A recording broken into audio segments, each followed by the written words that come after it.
The Mastery of Destiny by James Allen. Chapter 1. Deeds, Character, and Destiny. There is, and always has been, a widespread belief in fate, or destiny, that is, in an eternal and inscrutable power, which apportions definite ends to both individuals and nations. This belief has arisen from long observation of the facts of life. Men are conscious that there are certain occurrences which they cannot control, and are powerless to avert. Birth and death, for instance, are inevitable, and many of the incidents of life appear equally inevitable. Men strain every nerve for the attainment of certain ends, and gradually they become conscious of a power which seems to be not of themselves, which frustrates their puny efforts, and laughs, as it were, at their fruitless striving and struggle. As men advance in life, they learn to submit, more or less, to this overruling power which they do not understand, perceiving only its effects in themselves and the world around them, and they call it by various names, such as God, Providence, Fate, Destiny, etc. Men of contemplation, such as poets and philosophers, step aside, as it were, to watch the movements of this mysterious power, as it seems to elevate its favorites on the one hand, and strike down its victims on the other, without reference to merit or demerit. The greatest poets, especially the dramatic poets, represent this power in their works, as they have observed it in nature.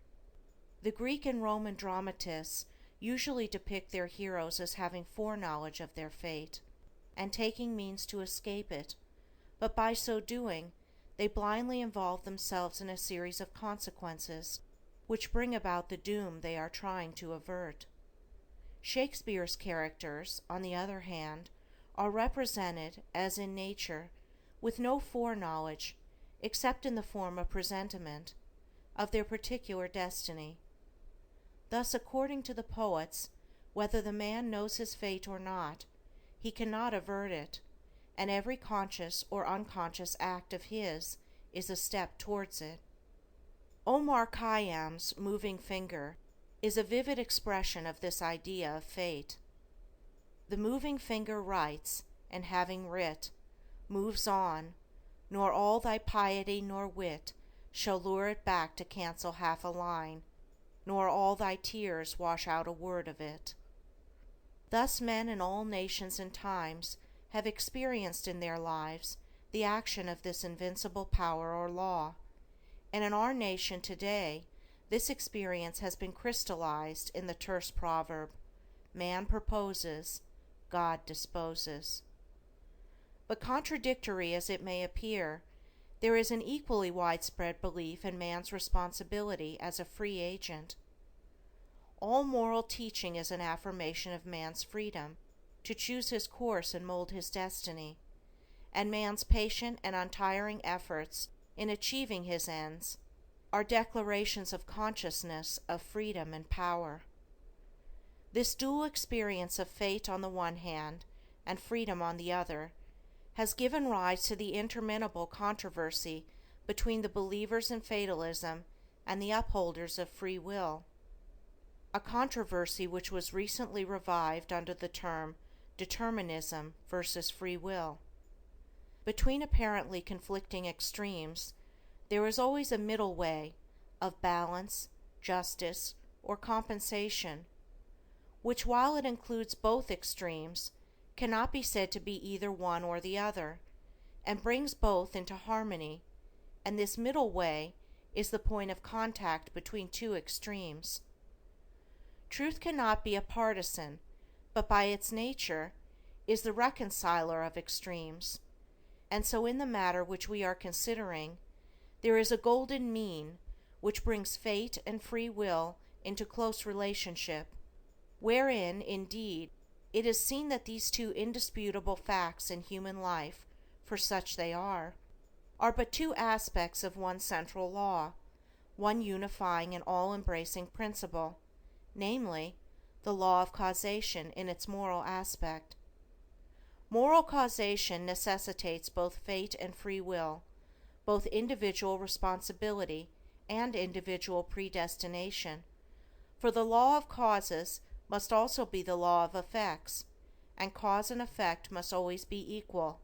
The train of causation, both in matter and mind, must be eternally balanced, therefore eternally just, eternally perfect. Thus every effect may be said to be a thing preordained, but the predetermining power is a cause, and not the fiat of an arbitrary will. Man finds himself involved in the train of causation. His life is made up of causes and effects. It is both a sowing and a reaping. Each act of his is a cause, which must be balanced by its effects. He chooses the cause, this is free will. He cannot choose, alter, or avert the effect, this is fate. Thus free will stands for the power to initiate causes, and destiny is involvement in effects. It is therefore true that man is predestined to certain ends, but he himself has, though he knows it not, issued the mandate, that good or evil thing from which there is no escape, he has, by his own deeds, brought about. It may here be urged that man is not responsible for his deeds, that these are the effects of his character, and that he is not responsible for the character, good or bad, which was given him at his birth. If character was given him at birth, this would be true, and there would then be no moral law, and no need for moral teaching. But characters are not given ready-made, they are evolved. They are indeed effects, the products of the moral law itself, that is, the products of deeds. Character result of an accumulation of deeds which have piled up, so to speak, by the individual during his life. Man is the doer of his own deeds. As such, he is the maker of his own character. And as the doer of his deeds and the maker of his character, he is the molder and shaper of his destiny. He has the power to modify and alter his deeds, and every time he acts, he modifies his character, and with the modification of his character for good or evil, he is predetermining for himself new destinies, destinies disastrous or beneficent, in accordance with the nature of his deeds. Character is destiny itself, as a fixed combination of deeds. It bears within itself the results of those deeds. These results lie hidden as moral seeds in the dark recesses of the character, awaiting their season of germination, growth, and fruitage. Those things which befall a man are the reflections of himself, that destiny which pursued him, which he was powerless to escape by effort or avert by prayer, was the relentless ghoul of his own wrong deeds, demanding and enforcing restitution. Those blessings and curses which come to him unbidden are the reverberating echoes of the sounds which he himself sent forth. It is this knowledge of the perfect law working through and above all things, of the perfect justice operating in and adjusting all human affairs, that enables the good man to love his enemies, and to rise above all hatred, resentment, and complaining, for he knows that only his own can come to him, and that, though he be surrounded by persecutors, his enemies are but the blind instruments of a faultless retribution, and so he blames them not, but calmly receives his accounts, and patiently pays his moral debts. But this is not all. He does not merely pay his debts. He takes care not to contract any further debts. He watches himself and makes his deeds faultless. While paying off evil accounts, he is laying up good accounts. By putting an end to his own sin, he is bringing evil and suffering to an end. And now let us consider how the law operates in particular instances in the outworking of destiny through deeds and character. First, we will look at this present life, for the present is the synthesis of the entire past. The net result of all that a man has ever thought and done is contained within him. It is noticeable that sometimes the good man fails and the unscrupulous man prospers, a fact which seems to put all moral maxims as to the good results of righteousness out of account, and because of this, many people deny the operation of any just law in human life, and even declare that it is chiefly the unjust that prosper. Nevertheless, the moral law exists, and is not altered or subverted by shallow conclusions. It should be remembered that man is a changing, evolving being. The good man was not always good. The bad man was not always bad. Even in this life, there was a time, in a large number of instances, when the man who is now just was unjust, when he who is now kind was cruel, when he who is now pure was impure. Conversely, there was a time in this life, in a number of instances, when he who is now unjust was just, when he who is now cruel was kind, when he who is now impure was pure. Thus the good man who is overtaken with calamity today is reaping the result of his former evil sowing.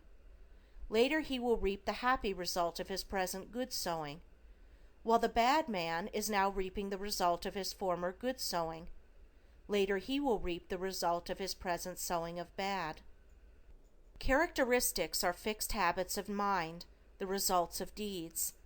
An act repeated a large number of times becomes unconscious, or automatic. That is, it seems to repeat itself without any effort on the part of the doer, so that it seems to him almost impossible not to do it, and then it has become a mental characteristic. Here is a poor man out of work. He is honest and is not a shirker. He wants work and cannot get it. He tries hard and continues to fail. Where is the justice in his lot? There was a time in this man's condition when he had plenty of work. He felt burdened with it. He shirked it and longed for ease. He thought how delightful it would be to have nothing to do. He did not appreciate the blessedness of his lot.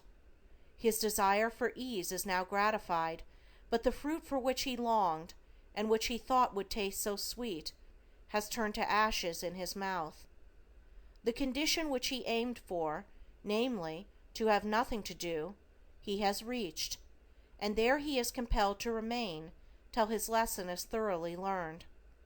And he is surely learning that habitual ease is degrading, that to have nothing to do is a condition of wretchedness, and that work is a noble and blessed thing.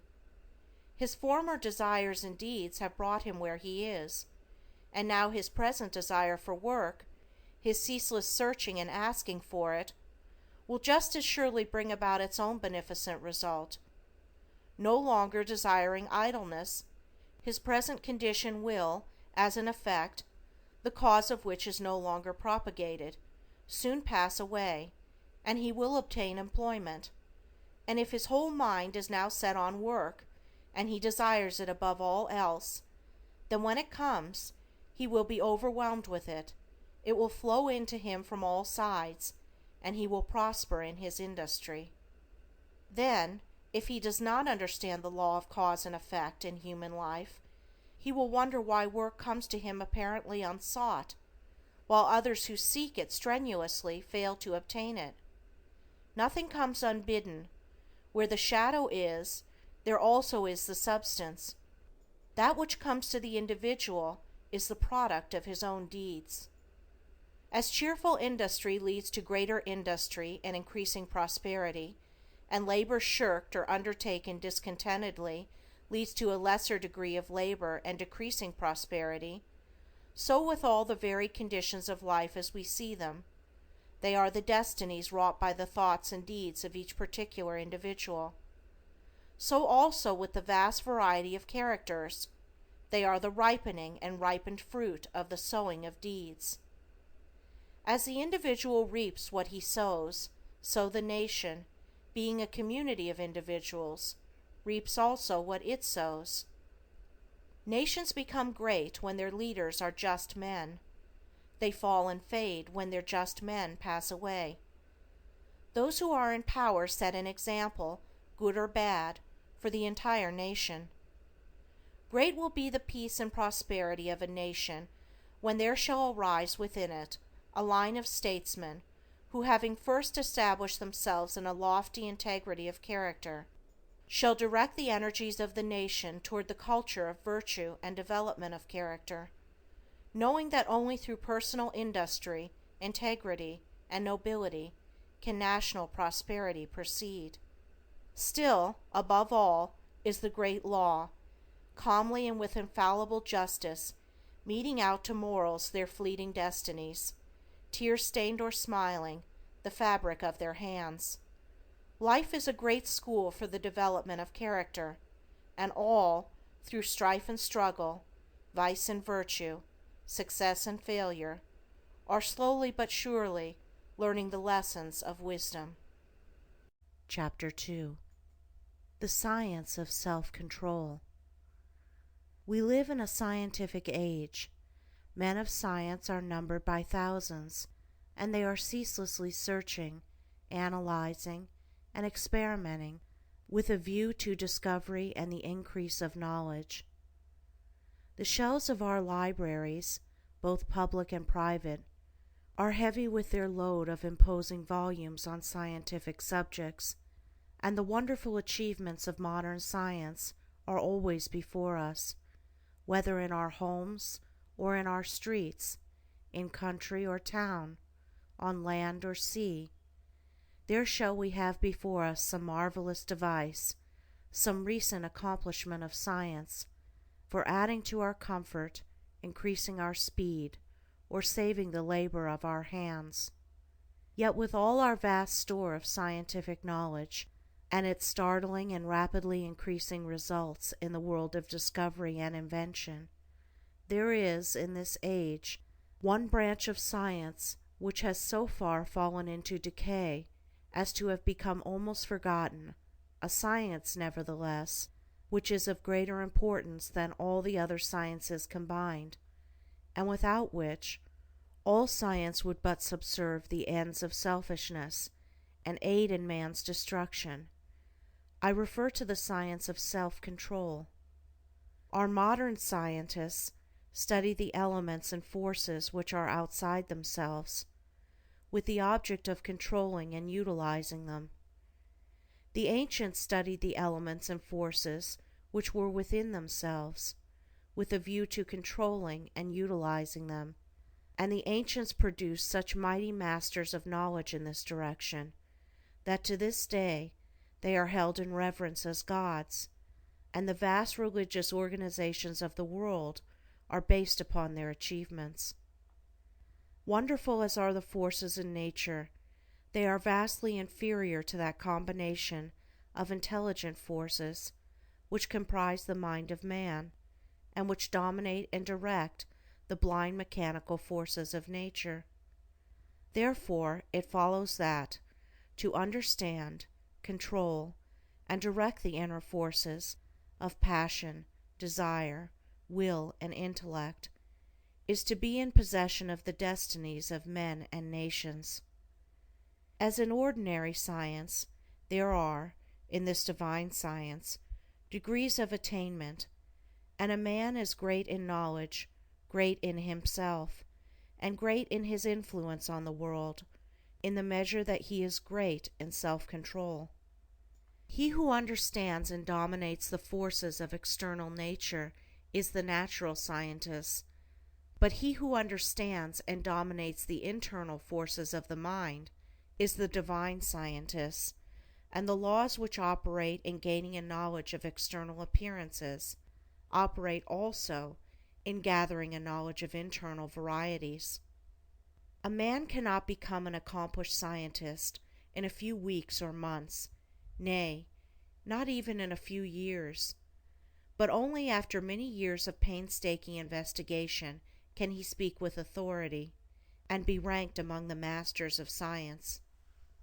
Likewise, a man cannot acquire self-control and become possessed of the wisdom and peace-giving knowledge which self-control confers, but by many years of patient labor, a labor which is all the more arduous because it is silent, and both unrecognized and unappreciated by others. And he who would pursue this science successfully must learn to stand alone, and to toil unrewarded, as far as any outward emolument is concerned. The natural scientist pursues, in acquiring his particular kind of knowledge, the following 5 orderly and sequential steps. 1. Observation. That is, he closely and persistently observes the facts of nature. 2. Experiment. Having become acquainted, by repeated observations, with certain facts, he experiments with those facts, with a view to the discovery of natural law.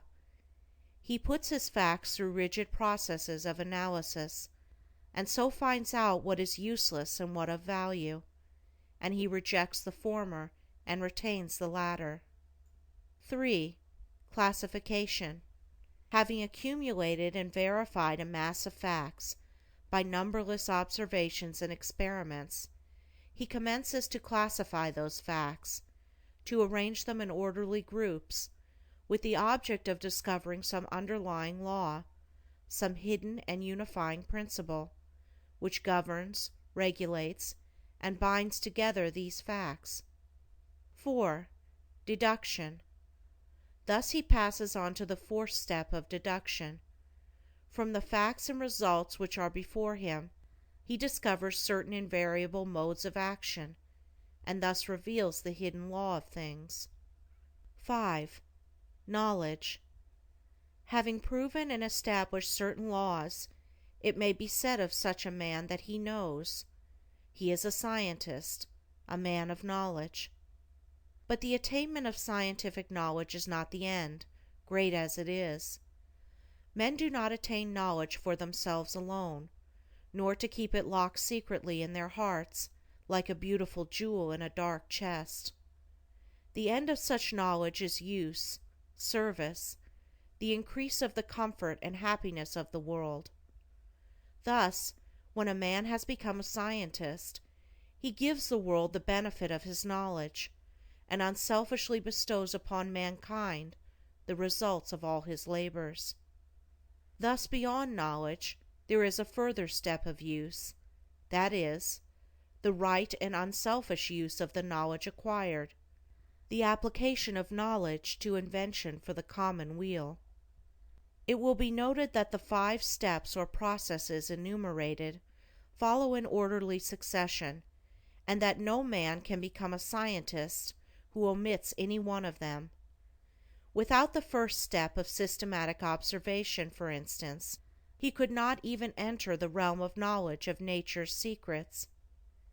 At first, the searcher for such knowledge has before him a universe of things. These things he does not understand.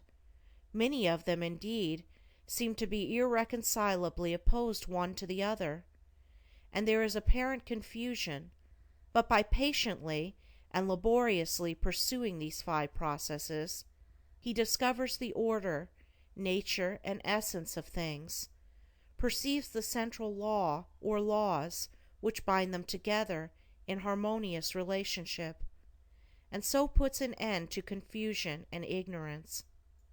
As with the natural scientist, so with the divine scientist, he must pursue, with the same self-sacrificing diligence, 5 progressive steps in the attainment of self-knowledge, self-control. These 5 steps are the same as with the natural scientist, but the process is reversed. The mind, instead of being centered upon external things, is turned back upon itself, and the investigations are pursued in the realm of the mind, or of one's own mind, instead of in that of matter. At first, the searcher for divine knowledge is confronted with that mass of desires, passions, emotions, ideas, and intellections which he calls himself, which is the basis of all his actions, and from which his life proceeds. This combination of invisible yet powerful forces, appears confusedly. Some of them stand, apparently, in direct conflict with each other, without any appearance or hope of reconciliation. His mind in its entirety, too, with his life which proceeds from that mind, does not seem to have any equitable relation to many other minds and lives about him, and altogether there is a condition of pain and confusion from which he would fain escape. Thus he begins by keenly realizing his state of ignorance, for no one could acquire either natural or divine knowledge if he were convinced that without study or labor he already possessed it. With such perception of one's ignorance there comes the desire for knowledge, and the novice in self-control enters upon the ascending pathway, in which are the following 5 steps. 1. Introspection. This coincides with the observation of the natural scientist.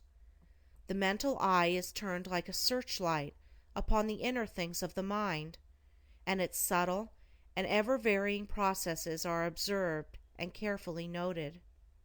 This stepping aside from selfish gratifications, from the excitements of worldly pleasures and ambitions, in order to observe, with the object of understanding, one's nature, is the beginning of self-control.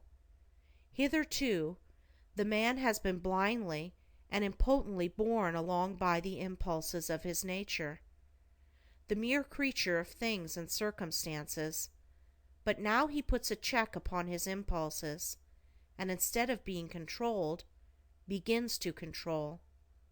2. Self-analysis. Having observed the tendencies of the mind, they are then closely examined, and are put through a rigid process of analysis.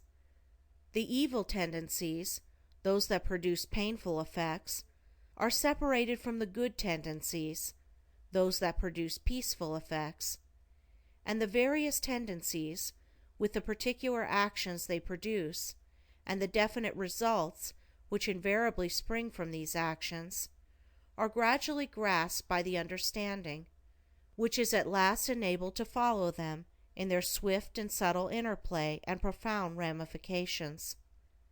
It is a process of testing and proving, and for the searcher, a period of being tested and proved. 3. Adjustment. By this time, the practical student of things divine has clearly before him every tendency and aspect of his nature, down to the profoundest promptings of his mind, and the most subtle motives of his heart. There is not a spot or corner left which he has not explored and illuminated with the light of self-examination. He is familiar with every weak and selfish point, every strong and virtuous quality. It is considered the height of wisdom to be able to see ourselves as others see us, but the practitioner of self-control goes far beyond this. He not only sees himself as others see him, he sees himself as he is. Thus standing face to face with himself, not striving to hide away from any secret fault, no longer defending himself with pleasant flatteries, neither underrating nor overrating himself or his powers, and no more cursed with self-praise or self-pity, he sees the full magnitude of the task which lies before him, sees dearly ahead the heights of self-control, and knows what work he has to do to reach them. He is no longer in a state of confusion, but has gained a glimpse of the laws which operate in the world of thought, and he now begins to adjust his mind in accordance with those laws. This is a process of weeding, sifting, cleansing. As the farmer weeds, cleans, and prepares the ground for his crops, so the student removes the weeds of evil from his mind, cleanses and purifies it, preparatory to sowing the seeds of righteous actions, which shall produce the harvest of a well-ordered life. 4. Righteousness. Having adjusted his thoughts and deeds to those minor laws which operate in mental activities in the production of pain and pleasure, unrest and peace, sorrow and bliss, He now perceives that there is involved in those laws one great central law, which, like the law of gravitation in the natural world, is supreme in the world of mind, a law to which all thoughts and deeds are subservient, and by which they are regulated and kept in their proper sphere. There is the law of justice or righteousness, which is universal and supreme. To this law he now conforms. Instead of thinking and acting blindly, as the nature is stimulated and appealed to by outward things, he subordinates his thoughts and deeds to this central principle. He no longer acts from self, but does what is right, what is universally and eternally right. He is no longer the abject slave of his nature and circumstances. He is the master of his nature and circumstances. He is no longer carried hither and thither on the forces of his mind. He controls and guides those forces to the accomplishment of his purposes. Thus, having his nature in control and subjugation, not thinking thoughts, nor doing deeds which oppose the righteous law, and which, therefore, that law annuls with suffering and defeat, he rises above the dominion of sin and sorrow, ignorance and doubt, and is strong, calm, and peaceful. 5. Pure knowledge. By thinking right and acting right, he proves, by experience, the existence of the divine law on which the mind is framed, and which is the guiding and unifying principle in all human affairs and events, whether individual or national. Thus, by perfecting himself in self-control, he acquires divine knowledge. He reaches the point where it may be said of him, as of the natural scientist, that he knows. He has mastered the science of self-control, and has brought knowledge out of ignorance, order out of confusion. He has acquired that knowledge of self which includes knowledge of all men, that knowledge of one's own life which embraces knowledge of all lives. As for all minds are the same in essence, differing only in degree, are framed upon the same law, and the same thoughts and acts, by whatsoever individual they are wrought, will always produce the same results. But this divine and peace-bestowing knowledge, as in the case of the natural scientist, is not gained for one's own self alone, for if this were so, the aim of evolution would be frustrated, and it is not in the nature of things to fall short of ripening and accomplishment. And indeed, he who thought to gain this knowledge solely for his own happiness would most surely fail. So beyond the 5th step of pure knowledge, there is still a further one of wisdom, which is the right application of the knowledge acquired, the pouring out upon the world, unselfishly and without stint, the results of one's labors, thus accelerating progress and uplifting humanity. It may be said of men who have not gone back into their own nature to control and purify it, that they cannot clearly distinguish between good and evil, right and wrong. They reach after those things which they think will give them pleasure, and try to avoid those things which they believe will cause them pain. The source of their actions is self, and they only discover right painfully and in a fragmentary way, by periodically passing through severe sufferings and lashings of conscience. But he who practices self-control, passing through the 5 processes, which are 5 stages of growth, gains that knowledge which enables him to act from the moral law which sustains the universe. He knows good and evil, right and wrong, and thus knowing them, lives in accordance with good and right. He no longer needs to consider what is pleasant or what is unpleasant, but he does what is right. His nature is in harmony with his conscience, and there is no remorse. His mind is in unison with the great law, and there is no more suffering and sin. For him evil is ended, and good is all in all. Chapter 3. Cause and Effect in Human Conduct. It is an axiom with the scientists that every effect is related to a cause. Apply this to the realm of human conduct, and there is revealed the principle of justice. Every scientist knows, and all men believe, that perfect harmony prevails throughout every portion of the physical universe, from the speck of dust to the greatest sun. Everywhere there is exquisite adjustment. In the sidereal universe, with its millions of suns rolling majestically through space and carrying with them their respective systems of revolving planets, its vast nebula, its sea of meteors, and its vast army of comets, traveling through illimitable space with inconceivable velocity, perfect order prevails.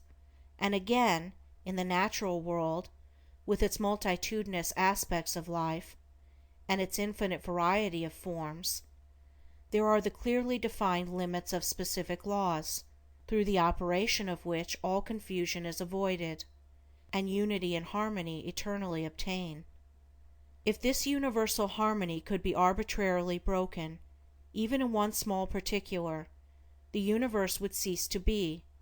There could be no cosmos, but only universal chaos. Nor can it be possible in such a universe of law that there should exist any personal power which is above, outside, and superior to such law in the sense that it can defy it, or set it aside, for whatsoever beings exist, whether they be men or gods, they exist by virtue of such law, and the highest, best, and wisest among all beings would manifest his greater wisdom by his complete obedience to that law which is wiser than wisdom, and than which nothing more perfect could be devised.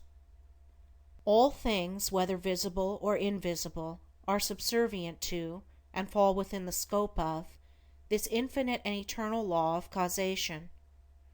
As all things seen obey it, so all things unseen, the thoughts and deeds of men, whether secret or open, cannot escape it. Do right, it recompenseth. Do wrong, the equal retribution must be made. Perfect justice upholds the universe. Perfect justice regulates human life and conduct. All the varying conditions of life, as they obtain in the world today, are the result of this law reacting on human conduct. Man can, and does, choose what causes he shall set in operation, but he cannot change the nature of effects. He can decide what thoughts he shall think, and what deeds he shall do, but he has no power over the results of those thoughts and deeds. These are regulated by the overruling law. Man has all power to act, but his power ends with the act committed. The result of the act cannot be altered, annulled, or escaped. It is irrevocable. Evil thoughts and deeds produce conditions of suffering. Good thoughts and deeds determine conditions of blessedness. Thus man's power is limited to, and his blessedness or misery is determined by, his own conduct. To know this truth renders life simple, plain, and unmistakable. All the crooked paths are straightened out, the heights of wisdom are revealed, and the open door to salvation from evil and suffering is perceived and entered. Life may be likened to a sum in arithmetic. It is bewilderingly difficult and complex to the pupil who has not yet grasped the key to its correct solution, but once this is perceived and laid hold of, it becomes as astonishingly simple as it was formerly profoundly perplexing. Some idea of this relative simplicity and complexity of life may be grasped by fully recognizing and realizing the fact that, while there are scores, and perhaps hundreds of ways in which a sum may be done wrong, there is only one way by which it can be done right, and that when that right way is found, the pupil knows it to be the right, his perplexity vanishes, and he knows that he has mastered the problem. It is true that the pupil, while doing his sum incorrectly, may, and frequently does, think he has done it correctly, but he is not sure. His perplexity is still there, and if he is an earnest and apt pupil, he will recognize his own error when it is pointed out by the teacher. So in life, men may think they are living rightly, while they are continuing, through ignorance, to live wrongly. but the presence of doubt, perplexity, and unhappiness are sure inclinations that the right way has not yet been found. There are foolish and careless pupils who would like to pass a sum as correct before they have acquired a true knowledge of figures, but the eye and skill of the teacher quickly detect and expose the fallacy. So in life there can be no falsifying of results. The eye of the great law reveals and exposes. 2 × 5 will make 10 to all eternity, and no amount of ignorance, stupidity, or delusion can bring the result up to 11. If one looks superficially at a piece of cloth, he sees it as a piece of cloth, but if he goes further and inquires into its manufacture, and examines it closely and attentively, he sees that it is composed of a combination of individual threads, and that, while all the threads are interdependent, each thread pursues its own way throughout, never becoming confused with its sister thread. It is this entire absence of confusion between the particular threads which constitutes the finished work a piece of cloth. Any inharmonious commingling of the thread would result in a bundle of waste or a useless rag. Life is like a piece of cloth, and the threads of which it is composed are individual lives. The threads, while being interdependent, are not confounded one with the other. Each follows its own course. Each individual suffers and enjoys the consequences of his own deeds, and not the deeds of another. The course of each is simple and definite, the whole forming a complicated, yet harmonious, combination of sequences. There are action and reaction, deed and consequence, cause and effect, and the counterbalancing reaction, consequence, and effect is always in exact ratio with the initiatory impulse. A durable and satisfactory piece of cloth cannot be made from shoddy material, and the threads of selfish thoughts and bad deeds will not produce a useful and beautiful life, a life that will wear well and bear close inspection. Each man makes or mars his own life. It is not made or marred by his neighbor, or by anything external to himself. Each thought he thinks, each deed he does, is another thread, shoddy or genuine, woven into the garment of his life, and as he makes the garment, so he must wear it. He is not responsible for his neighbor's deeds. He is not the custodian of his neighbor's actions. He is responsible only for his own deeds.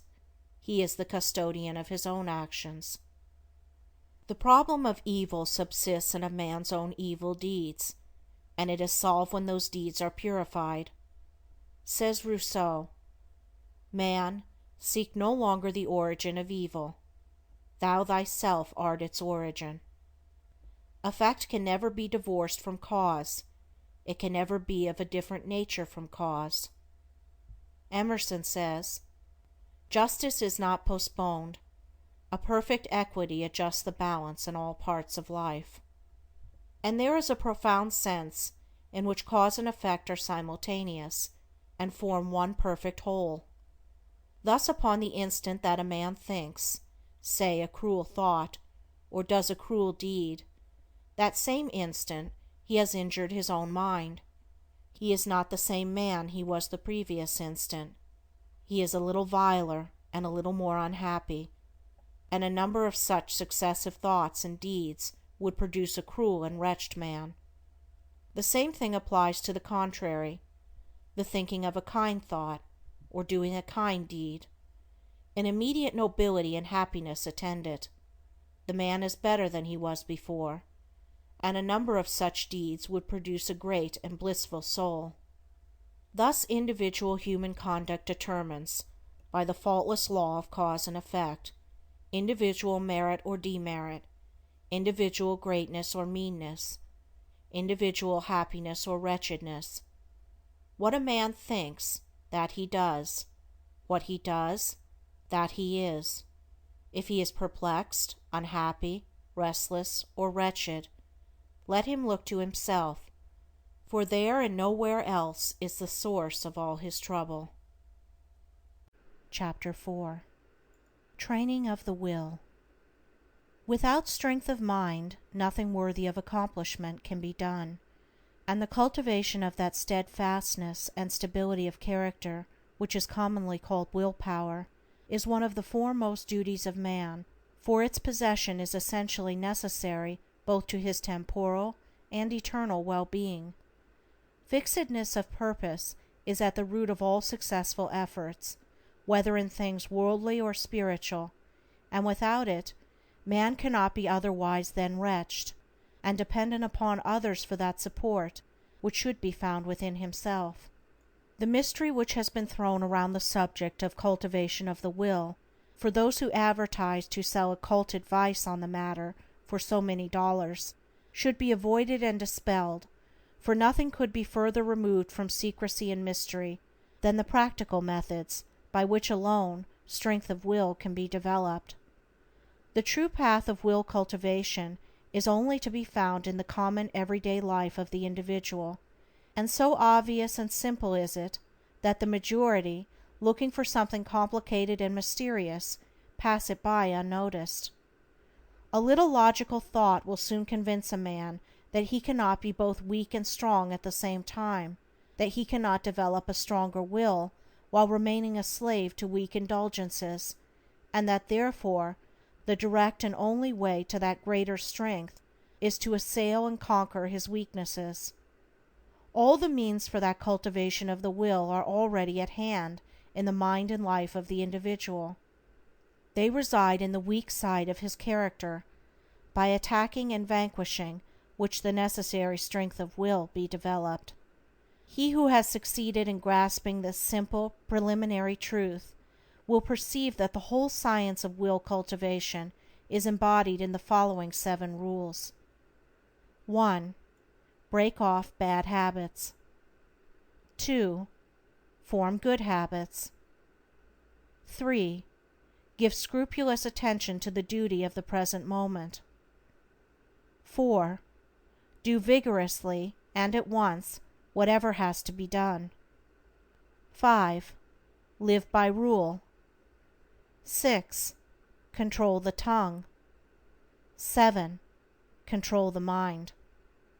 Anyone who earnestly meditates upon and diligently practices the above rules will not fail to develop that purity of purpose and power of will which will enable him to successfully cope with every difficulty and pass triumphantly through every emergency. It will be seen that the first step is the breaking away from bad habits. This is no easy task. It demands the putting forth of great efforts, or a succession of efforts, and it is by such efforts that the will can alone be invigorated and fortified.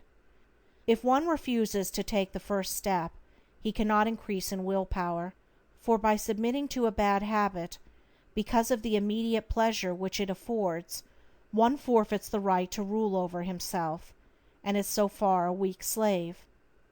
He who thus avoids self-discipline, and looks about for some occult secrets for gaining will power at the expenditure of little or no effort on his part, is deluding himself, and is weakening the will power which he already possesses.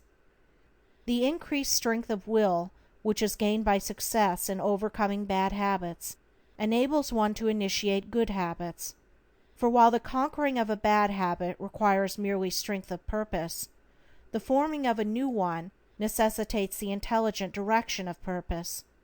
To do this, a man must be mentally active and energetic, and must keep a constant watch upon himself.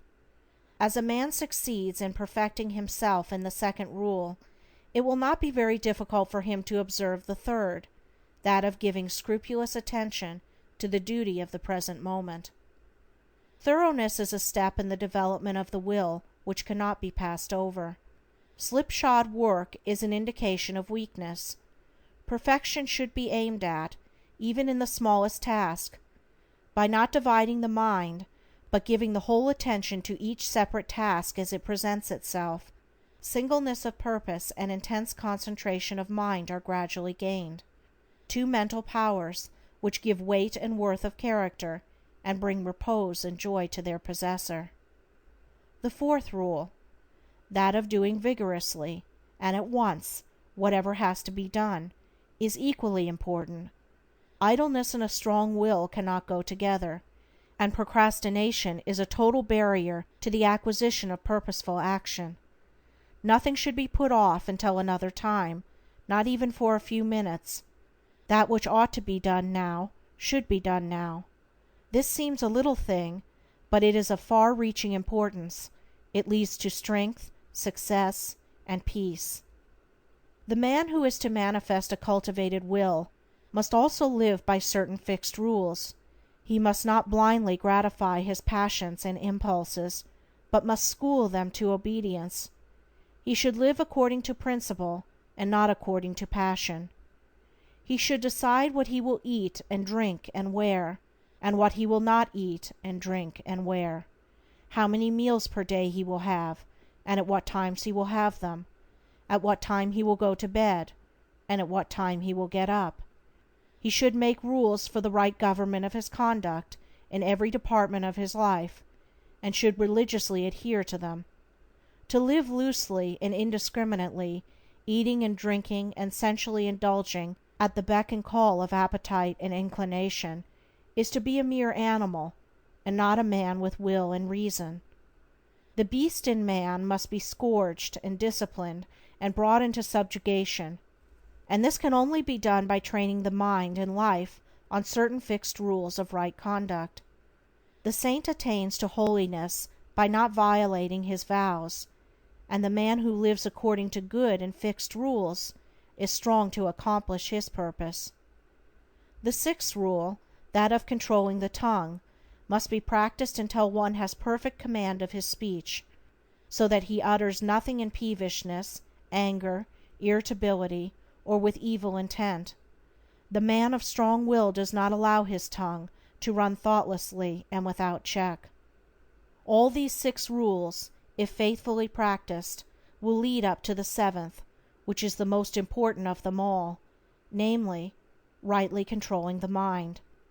Self-control is the most essential thing in life, yet least understood, but he who patiently practices the rules herein laid down, bringing them into requisition in all his ways and undertakings, will learn, by his own experience and efforts, how to control and train his mind, and to earn thereby the supreme crown of manhood, the crown of a perfectly poised will. Chapter 5. Thoroughness. Thoroughness consists in doing little things as though they were the greatest things in the world. That the little things of life are of primary importance is a truth not generally understood, and the thought that little things can be neglected, thrown aside, or slurred over is at the root of that lack of thoroughness which is so common, and which results in imperfect work and unhappy lives. When one understands that the great things of the world and of life consist of a combination of small things, and that without this aggregation of small things the great things would be non-existent, then he begins to pay careful attention to those things which he formerly regarded as insignificant. He thus acquires the quality of thoroughness, and becomes a man of usefulness and influence, for the possession or non-possession of this one quality may mean all the difference between a life of peace and power and one of misery and weakness. Every employer of labor knows how comparatively rare this quality is, how difficult it is to find men and women who will put thought and energy into their work, and do it completely and satisfactorily. Bad workmanship abounds. Skill and excellence are acquired by few.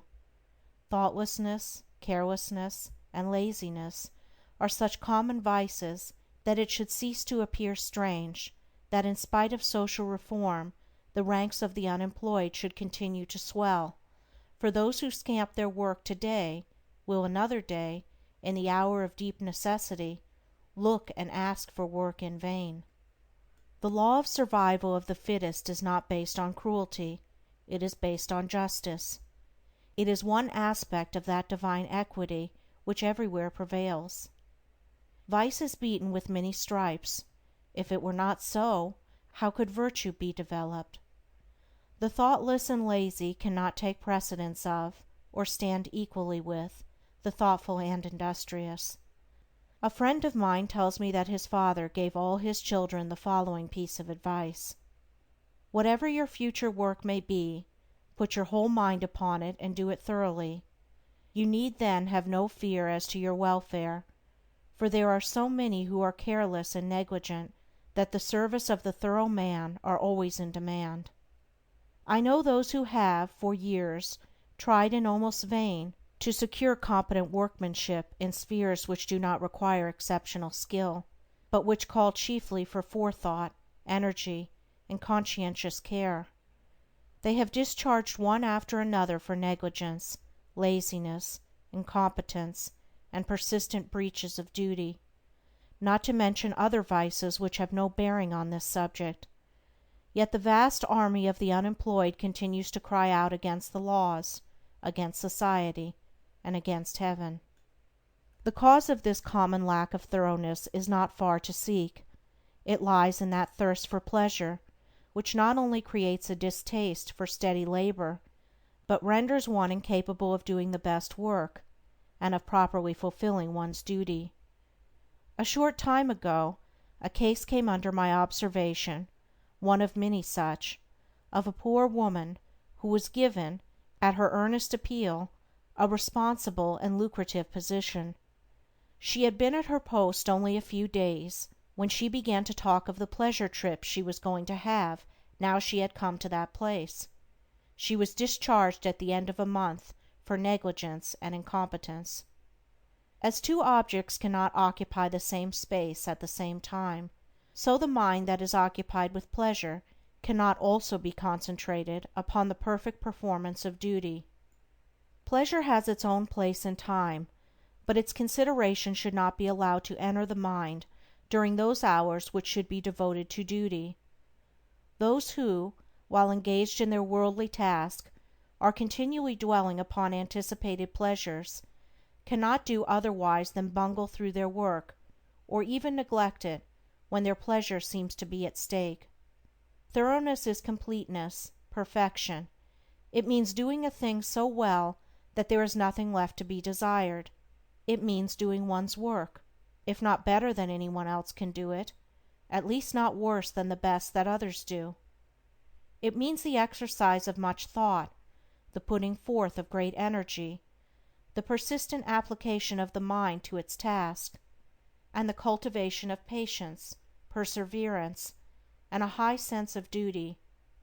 An ancient teacher said, "If anything has to be done, let a man do it, let him attack it vigorously." And another teacher said, "Whatsoever thy hand findeth to do, do it with thy might." He who lacks thoroughness in his worldly duties will also lack the same quality in spiritual things. He will not improve his character, he will be weak and half-hearted in his religion, and will not accomplish any good and useful end. The man who keeps one eye on worldly pleasure and the other on religion, and who thinks he can have the advantage of both conditions, will not be thorough either in his pleasure-seeking or his religion, but will make a sorry business of both. It is better to be a whole-souled worldling than a half-hearted religionist; better to give the entire mind to a lower thing than half of it to a higher. It is preferable to be thorough, even if it be in a bad or selfish direction, rather than inefficient and squeamish in good directions, for thoroughness leads more rapidly to the development of character and the acquisition of wisdom. It accelerates progress and unfoldment, and while it leads the bad to something better, it spurs the good to higher and ever higher heights of usefulness and power. Chapter 6. Mind Building and Life Building. Everything, both in nature and the works of man, is produced by a process of building. The rock is built up of atoms, the planet, the animal, and men are built up of cells. A house is built of bricks, and a book is built of letters.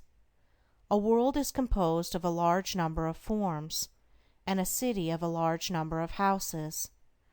The arts, sciences, and institutions of a nation are built up by the efforts of individuals. The history of a nation is the building of its deeds. The process of building necessitates the alternate process of breaking down. Old forms that have served their purpose are broken up, and the material of which they are composed enters into new combinations. There is reciprocal integration and disintegration. In all compounded bodies, old cells are ceaselessly being broken up, and new cells are formed to take their place. The works of man also require to be continually renewed until they have become old and useless, when they are torn down, in order that some better purpose may be served. These two processes of breaking down and building up in nature are called death and life. In the artificial works of man they are called destruction and restoration. This dual process, which obtains universally in things visible, also obtains universally in things invisible. As a body is built of cells and a house of bricks, so a man's mind is built of thoughts. The various characters of men are none other than compounds of thoughts of varying combinations. Herein we see the deep truth of the saying, "As a man thinketh in his heart, so is he." Individual characteristics are fixed processes of thought, that is, they are fixed in the sense that they have become such an integral part of the character that they can only be altered or removed by a protracted effort of the will, and by much self-discipline. Character is built in the same way as a tree or a house is built, namely, by the ceaseless addition of new material, and that material is thought. By the aid of millions of bricks a city is built. By the aid of millions of thoughts, a mind, a character, is built. Every man is a mind builder, whether he recognizes it or not. Every man must perforce think, and every thought is another brick laid down in the edifice of mind. Such bricklaying is done loosely and carelessly by the vast number of people, the result being unstable and tottering characters that are ready to go down under the first little gust of trouble or temptation. Some also put into the building of their minds large numbers of impure thoughts. These are so many rotten bricks that crumble away as fast as they are put in, leaving always an unfinished and unsightly building, and one which can afford no comfort and no shelter for its possessor. Debilitating thoughts about one's health, enervating thoughts concerning unlawful pleasures, weakening thoughts of failure, and sickly thoughts of self-pity and self-praise are useless bricks with which no substantial mind temple can be raised. Pure thoughts, wisely chosen and well placed, are so many durable bricks which will never crumble away, and from which a finished and beautiful building, and one which affords comfort and shelter for its possessor, can be rapidly erected.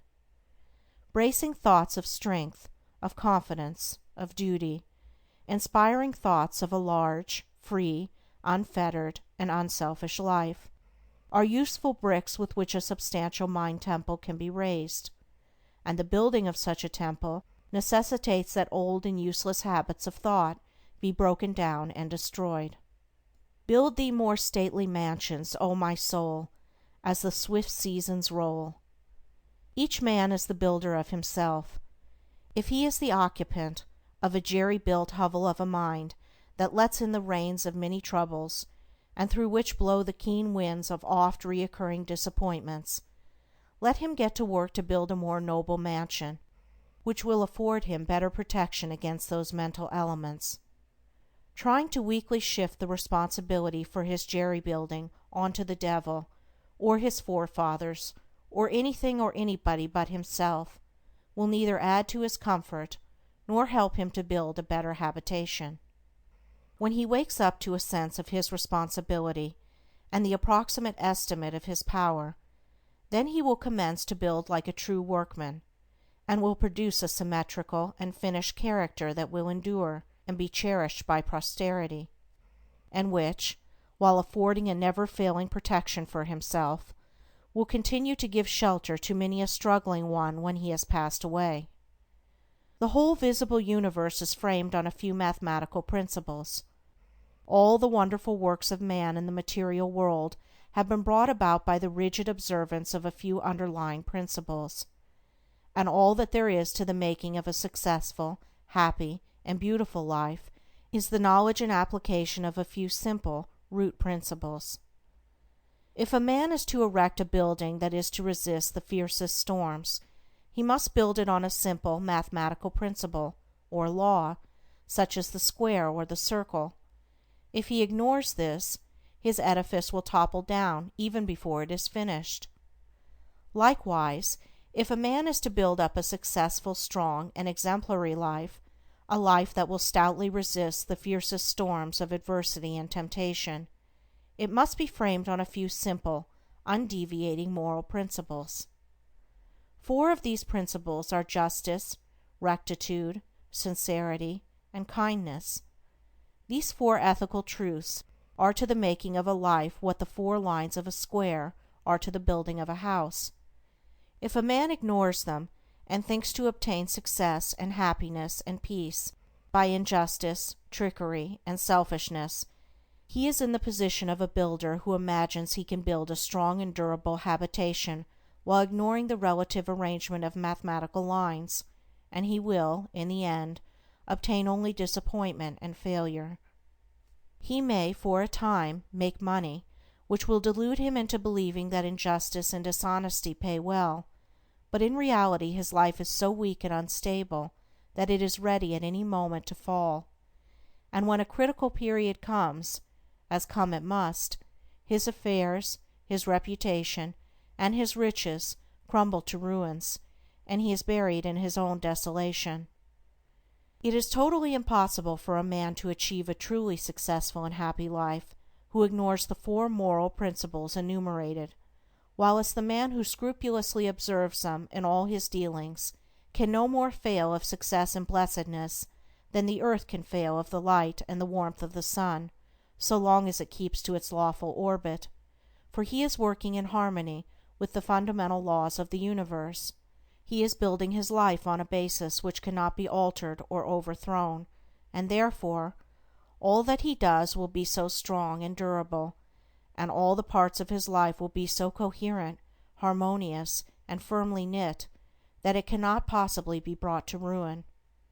In all the universe, forms which are built up by the great invisible and unerring power, will be found that the observance of mathematical law is carried out with unfailing exactitude down to the most minute detail.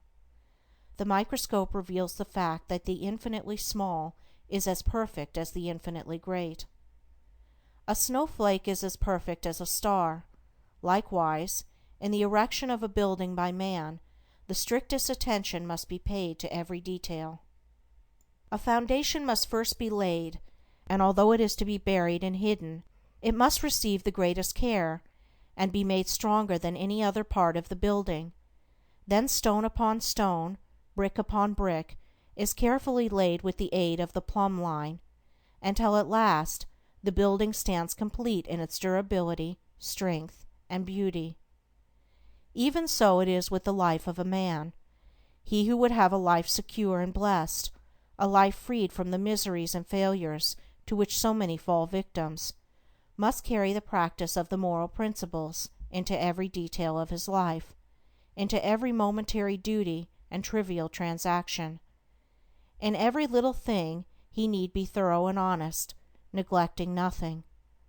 To neglect or misapply any little detail, be he commercial man, agriculturist, professional man, or artisan, is the same as neglecting a stone or a brick in a building, and it will be a source of weakness and trouble. The majority of those who fail and come to grief do so through neglecting the apparently insignificant details.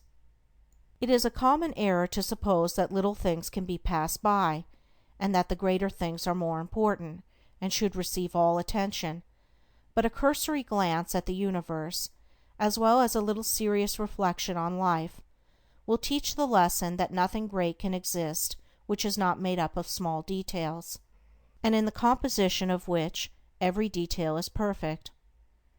He who adopts the four ethical principles as the law and base of his life, who raises the edifice of character upon them, who in his thoughts and words and actions does not wander from them, whose every duty and every passing transaction is performed in strict accordance with their exactions, such a man, laying down the hidden foundation of integrity of heart securely and strongly, cannot fail to raise up a structure which shall bring him honor, and he is building a temple in which he can repose in peace and blessedness, even the strong and beautiful temple of his life. Chapter 7. Cultivation of Concentration. Concentration, or the bringing of the mind to a center and keeping it there, is vitally necessary to the accomplishment of any task. It is the father of thoroughness and the mother of excellence. As a faculty, it is not an end in itself, but is an aid to all faculties, all work. Not a purpose in itself, it is yet a power which serves all purposes. Like steam in mechanics, it is a dynamic force in the machinery of the mind and the functions of life. The faculty is a common possession, though in its perfection it is rare. Just as will and reason are common possessions, though a perfectly poised will and a comprehensive reason are rare possessions, the mystery which some modern mystical writers have thrown around it is entirely superfluous. Every successful man, in whatever direction his success may lie, practices concentration, though he may know nothing about it as a subject of study. Every time one becomes absorbed in a book or task, or is rapt in devotion or assiduous in duty, concentration, in a greater or lesser degree, is brought into play. Many books purporting to give instructions on concentration make its practice and acquisition an end in itself. Than this, there is no surer nor swifter way to its destruction.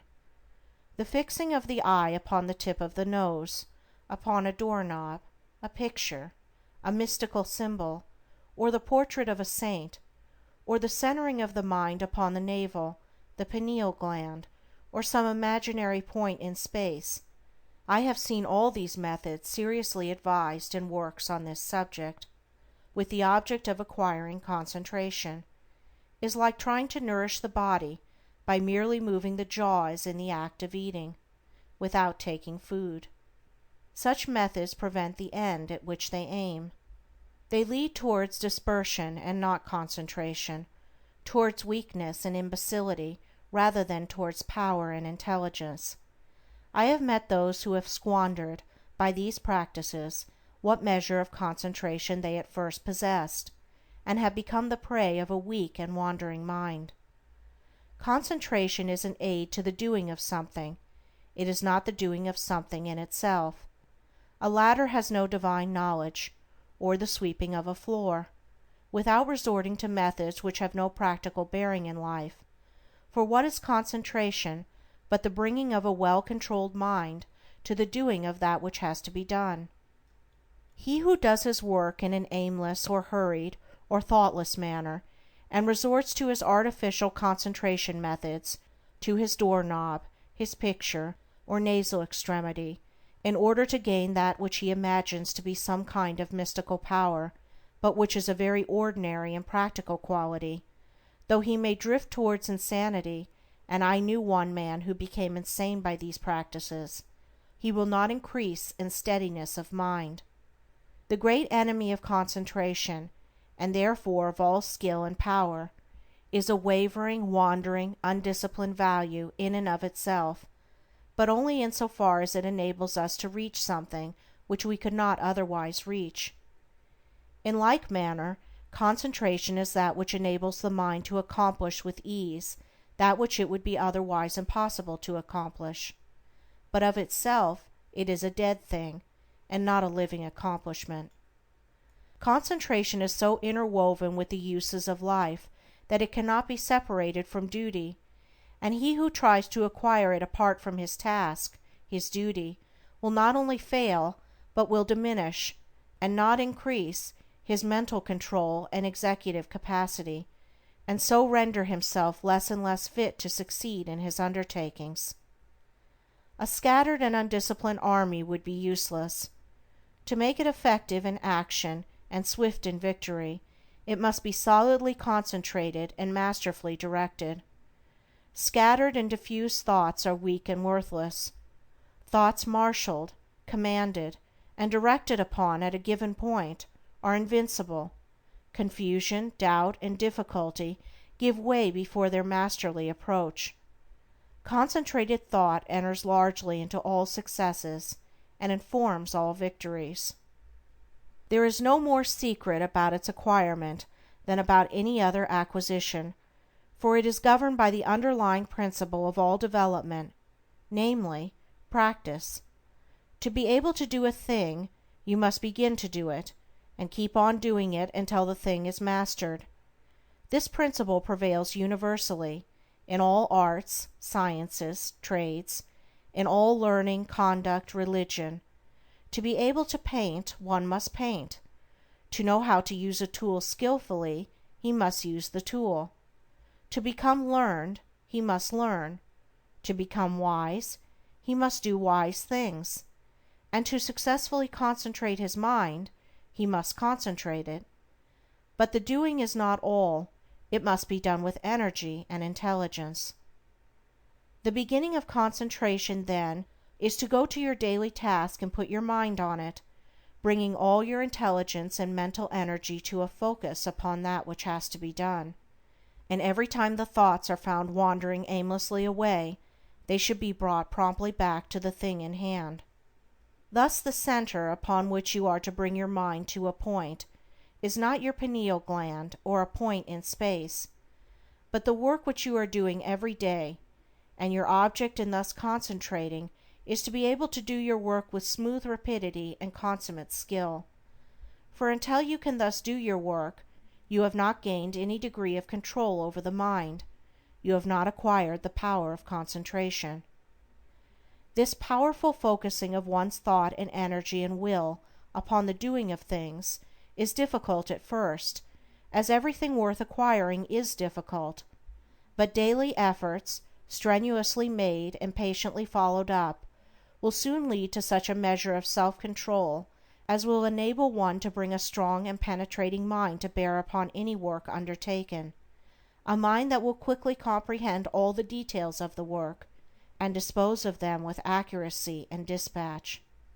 He will thus, as his concentrative capacity increases, enlarge his usefulness in the scheme of things, and increase his value to the world, thus inviting nobler opportunities, and opening the door to higher duties.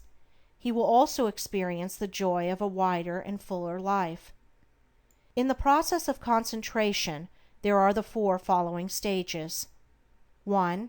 Attention. 2. Contemplation. 3. Abstraction. 4. Activity in repose. At first the thoughts are arrested, and the mind is fixed upon the object of concentration, which is the task in hand. This is attention. The mind is then roused into vigorous thought concerning the way of proceeding with the task. This is contemplation. Protracted contemplation leads to a condition of mind in which the doors of the senses are all closed against the entrance of outside distractions, the thoughts being wrapped in, and solely and intensely centered upon the work in hand. This is abstraction. The mind thus centered in profound cogitation reaches a state in which the maximum of work is accomplished with the minimum of friction. This is activity in repose. Attention is the first stage in all successful work. Those who lack it fail in everything. Such are the lazy, the thoughtless, the indifferent, and incompetent. When attention is followed by an awakening of the mind to serious thought, then the second stage is reached. To ensure success in all ordinary, worldly undertakings, it is not necessary to go beyond these two stages. They are reached, in a greater or lesser degree, by all that large army of skilled and competent workers which carries out the work of the world in its manifold departments, and only a comparatively small number reach the third stage of abstraction, for when abstraction is reached, we have entered the sphere of genius. In the first two stages, the work and the mind are separate, and the work is done more or less laboriously and with a degree of friction, but in the third stage, a marriage of the work with the mind takes place, there is a fusion, a union, and the two become one. Then there is a superior efficiency with less labor and friction. In the perfection of the first two stages, the mind is objectively engaged, and is easily drawn from its center by external sights and sounds. But when the mind has attained perfection in abstraction, the subjective method of working is accomplished, as distinguished from the objective. The thinker is then oblivious to the outside world, but is vividly alive in his mental operations. If spoken to, he will not hear, and if plied with more vigorous appeals, he will bring back his mind to outside things as one coming out of a dream. Indeed, this abstraction is a kind of waking dream, but its similarity to a dream ends with the subjective state. It does not obtain in the mental operations of that state, in which, instead of the confusion of dreaming, there is perfect order, penetrating insight, and a wide range of comprehension. Whoever attains to perfection in abstraction will manifest genius in the particular work upon which his mind is centered. Inventors, artists, poets, scientists, philosophers, and all men of genius are men of abstraction. They accomplish subjectively, and with ease, that which the objective workers, men who have not yet attained beyond the second stage in concentration, cannot accomplish with the most strenuous labor. When the fourth stage, that of activity and repose, is attained, then concentration in its perfection is acquired. I am unable to find a single word which will fully express this dual condition of intense activity combined with steadiness, or rest, and have therefore employed the term activity and repose. The term appears contradictory, but the simple illustration of a spinning top will serve to explain the paradox. When a top spins at the maximum velocity, the friction is reduced to the minimum, and the top assumes that condition of perfect repose which is a sight so beautiful to the eye and so captivating to the mind of the schoolboy, who then says his top is asleep. The top is apparently motionless, but it is at rest, not of inertia, but of intense and perfectly balanced activity. So the mind that has acquired perfect concentration is, when engaged in that intense activity of thought which results in productive work of the highest kind, in a state of quiet poise and calm repose. Externally, there is no apparent activity, no disturbance, and the face of a man who has acquired this power will assume a more or less radiant calmness, and the face will be more sublimely calm when the mind is most intensely engaged in active thought. Each stage of concentration has its particular power. Thus the first stage, when perfected, leads to usefulness, the second leads to skill, ability, talent, the third leads to originality and genius, while the fourth leads to mastery and power, and makes leaders and teachers of men. In the development of concentration, also, as in all objects of growth, the following stages embody the preceding ones in their entirety. Thus contemplation, attention is contained. In abstraction, both attention and contemplation are embodied. And he who has reached the last stage brings into play, in the act of contemplation, all the four stages.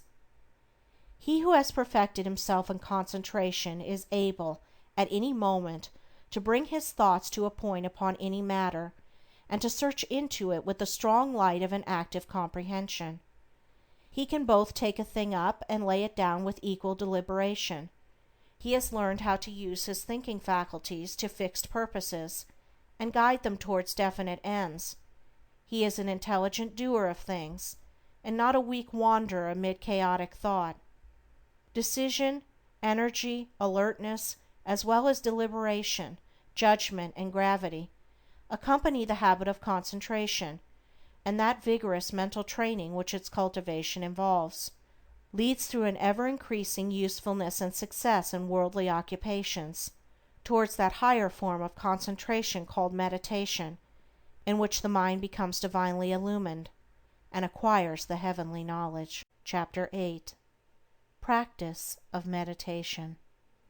When aspiration is united to concentration, the result is meditation.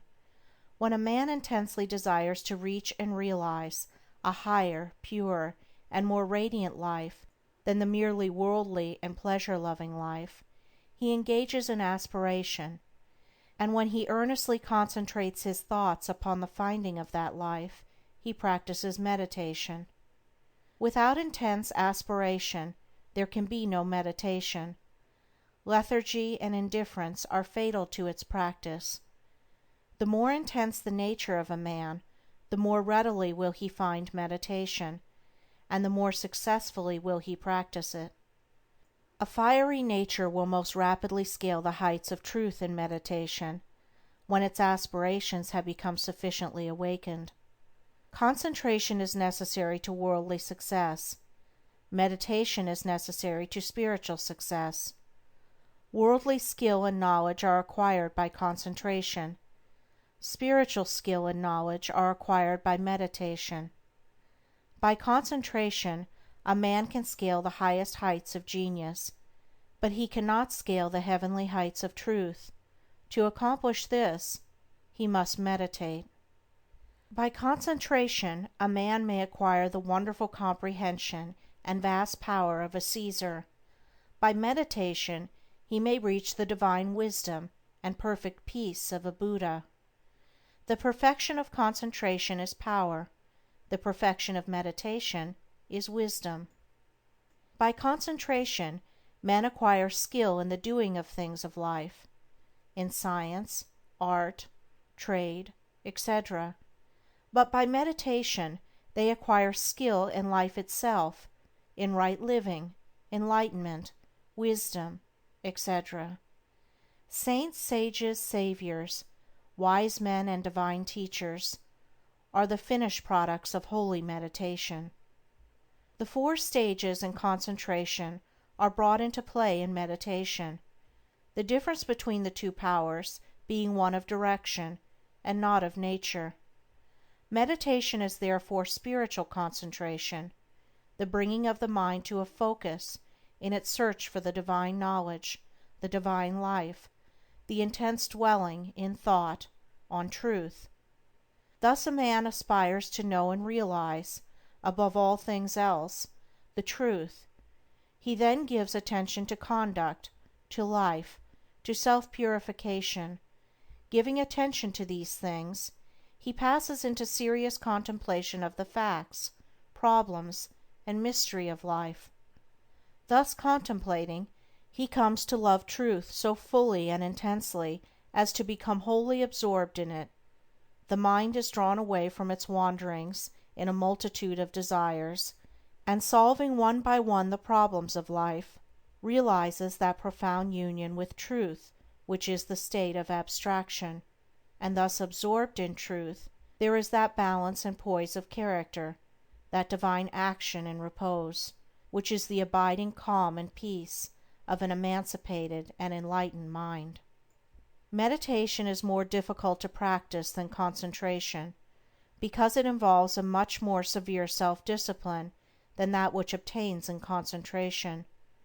A man can practice concentration without purifying his heart and life, whereas the process of purification is inseparable from meditation.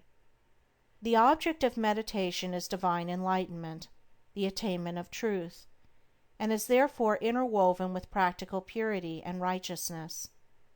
Thus while, at first, the time spent in actual meditation is short, perhaps only half an hour in the early morning, the knowledge gained in that half hour of vivid aspiration and concentrated thought is embodied in practice during the whole day.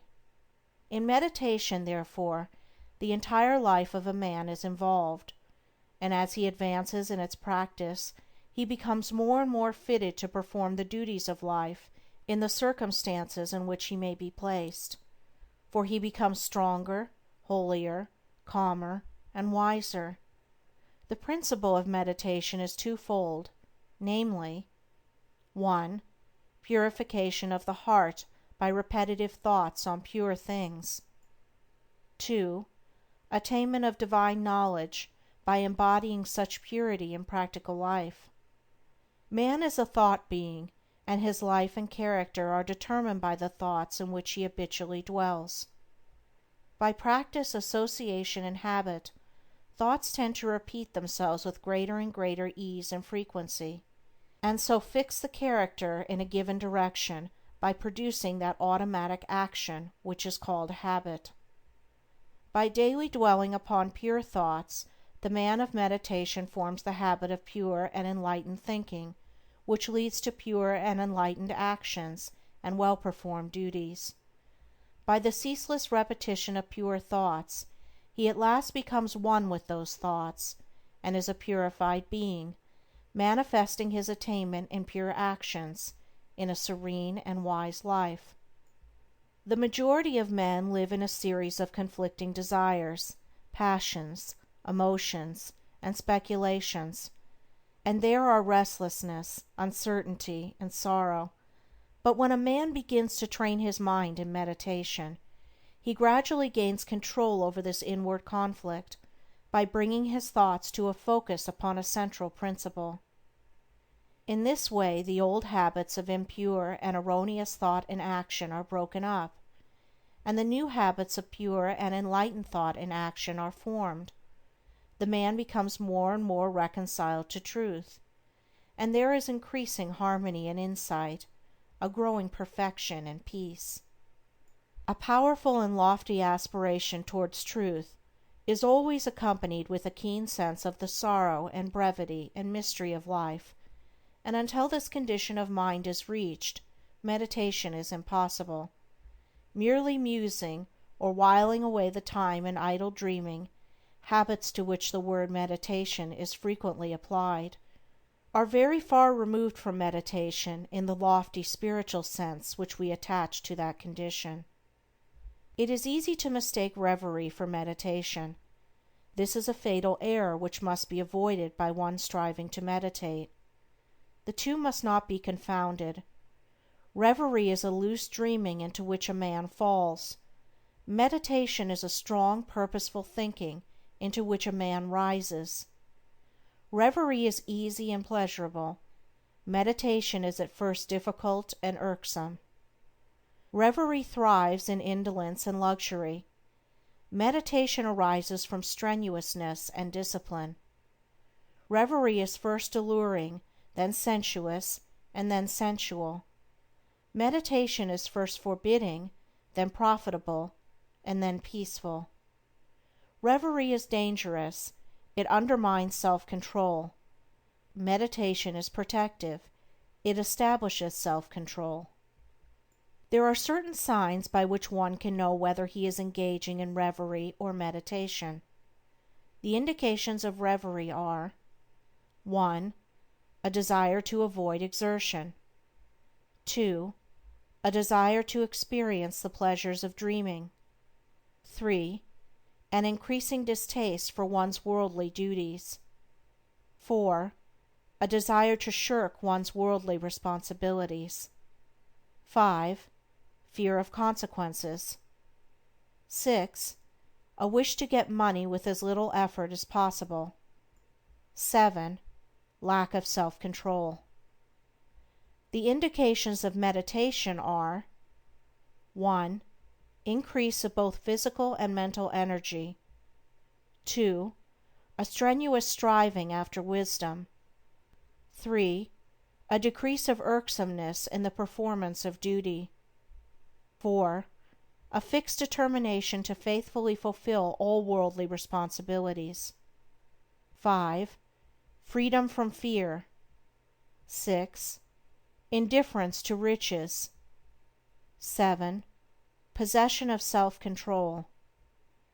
There are certain times, places, and conditions in and under which it is impossible to meditate, others wherein it is difficult to meditate, and others wherein meditation is rendered more accessible. and these, which should be known and carefully observed, are as follows: times, places, and conditions in which meditation is impossible. 1. At or immediately after meals. 2. In places of pleasure. 3. In crowded places. 4. While walking rapidly. 5. While lying in bed in the morning. 6. While smoking. 7. While lying on a couch or bed for physical or mental relaxation.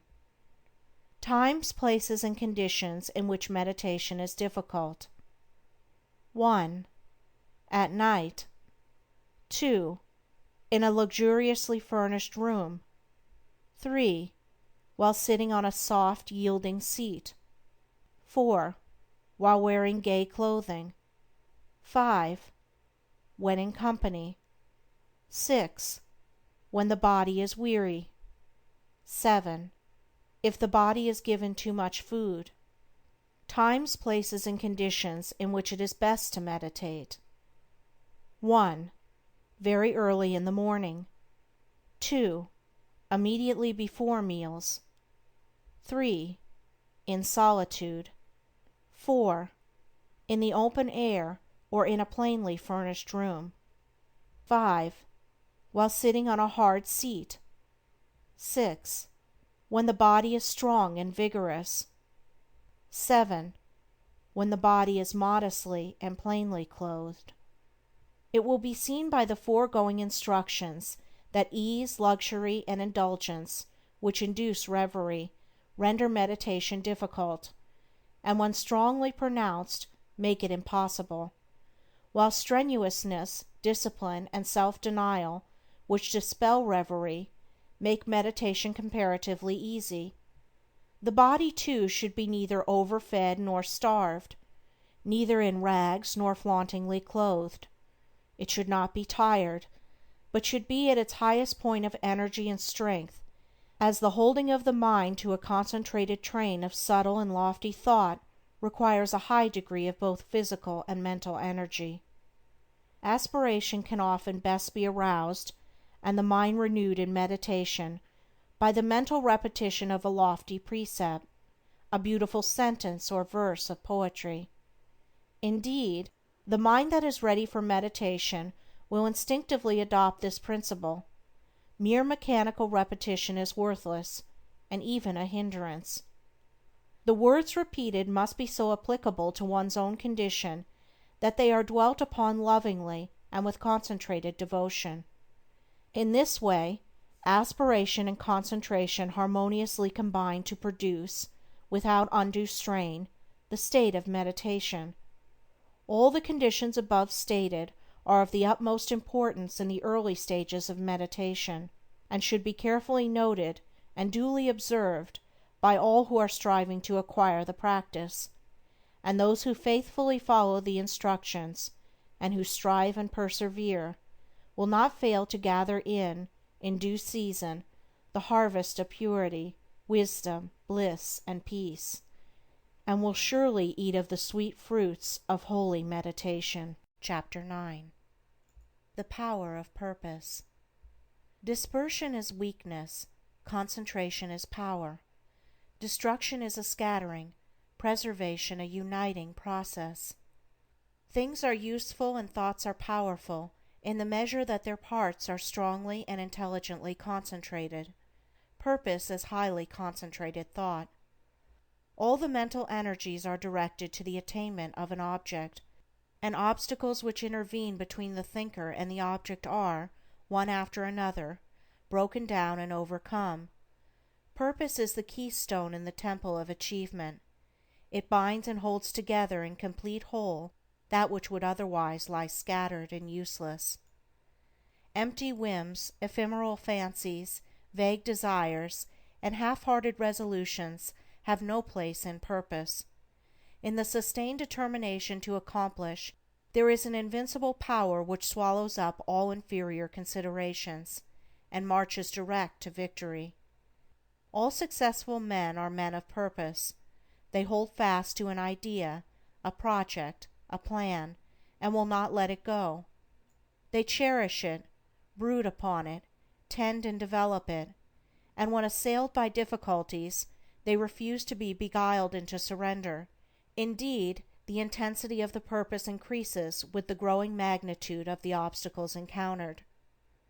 The men who have molded the destinies of humanity have been mighty men of purpose. Like the Roman laying his road, they have followed along a well-defined path, and have refused to swerve aside even when torture and death confronted them. The great leaders of the race are the mental road makers, and mankind follows in the intellectual and spiritual paths which they have carved out and beaten. Great is the power of purpose. To know how great, let a man study it in the lives of those whose influence has shaped the ends of nations and directed the destinies of the world. In an Alexander, a Caesar, or a Napoleon, we see the power of purpose when it is directed in worldly and personal channels. In a Confucius, a Buddha, or a Christ, we perceive its vaster power when its course is along heavenly and impersonal paths. Purpose goes with intelligence. There are lesser and greater purposes according with degrees of intelligence. A great mind will always be great of purpose. A weak intelligence will be without purpose.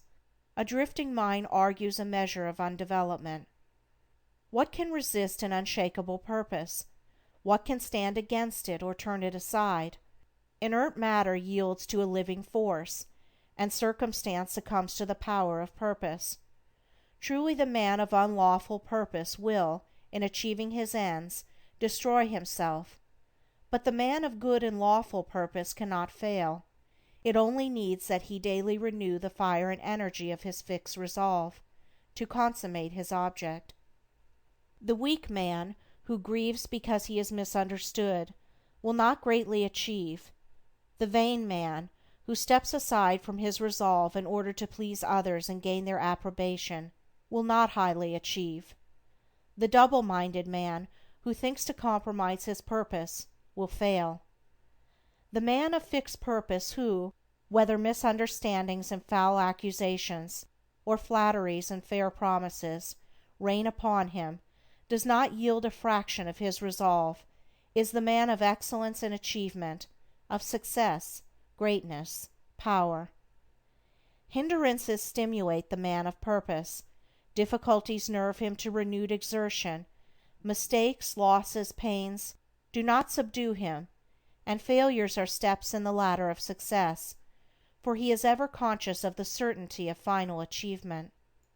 All things at last yield to the silent, irresistible, all-conquering energy of purpose.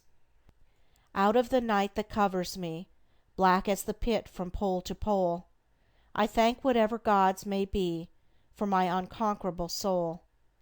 In the fell clutch of circumstance I have not whined nor cried aloud. Under the bludgeoning of chance my head is bloody but unbowed. It matters not how strait the gate, how charged with punishment the scroll, I am the master of my fate. I am the captain of my soul. Chapter 10. The Joy of Accomplishment. Joy is always the accompaniment of a task successfully accomplished. An undertaking completed, or a piece of work done, always brings rest and satisfaction. When a man has done his duty, he is light-hearted and happy, says Emerson, and no matter how insignificant the task may appear, the doing of it faithfully and with whole-souled energy always results in cheerfulness and peace of mind. Of all miserable men, the shirker is the most miserable, thinking to find ease and happiness in avoiding difficult duties and necessary tasks, which require the expenditure of labor and exertion. His mind is always uneasy and disturbed. He becomes burdened with an inward sense of shame, and forfeits manliness and self-respect. He who will not work according to his faculty, let him perish according to his necessity, says Carlyle. And it is a moral law that the man who avoids duty and does not work to the full extent of his capacity does actually perish, first in his character, and last in his body and circumstances. Life and action are synonymous, and immediately when a man tries to escape exertion, either physical or mental, he has commenced to decay.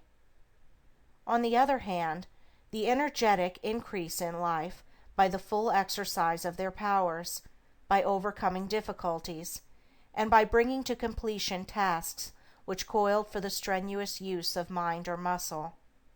How happy is a child when a school lesson, long labored over, is mastered at last. The athlete, who has trained his body through long months or years of discipline and strain, is richly blessed in his increased health and strength, and is met with the rejoicings of his friends when he carries home the prize from the field of contest. After many years of ungrudging toil, the heart of the scholar is gladdened with the advantages and powers which learning bestows. The business man, grappling incessantly with difficulties and drawbacks, is amply repaid in the happy assurance of well-earned success, and the horticulturist, vigorously contending with the stubborn soil, sits down at last to eat of the fruits of his labor. Every successful accomplishment, even in worldly things, is repaid with its own measure of joy, and in spiritual things, the joy which supervenes upon the perfection of purpose is sure, deep, and abiding. Great is the heartfelt joy, albeit ineffable, when, after innumerable and apparently unsuccessful attempts, some ingrained fault of character is at last cast out to trouble its erstwhile victim and the world no more. The striver after virtue, he who is engaged in the holy task of building up a noble character, tastes, at every step of conquest over self, a joy which does not again leave him, but which becomes an integral part of his spiritual nature. All life is a struggle. Both without and within there are conditions against which men must contend. His very existence is a series of efforts and accomplishments, and his right to remain among men as a useful unit of humanity depends upon the measure of his capacity for wrestling successfully with the elements of nature without, or with, the enemies of virtue and truth within. It is demanded of man that he shall continue to strive after better things, after greater perfection, after higher and still higher achievements, and in accordance with the measure of his obedience to this demand, does the angel of joy wait upon his footsteps and minister unto him, for he who is anxious to learn, eager to know, and who puts forth effort to accomplish, finds the joy which eternally sings at the heart of the universe. First in little things, then in greater, and then in greater still, man must strive, until at last he is prepared to make the supreme effort, and strive for the accomplishment of truth, succeeding in which he will realize the eternal joy. The price of life is effort. The acme of effort is accomplishment. The reward of accomplishment is joy. Blessed is the man who strives against his own selfishness. He will taste in its fullness the joy of accomplishment. End of chapter 10. Recording by Andrea Fiore.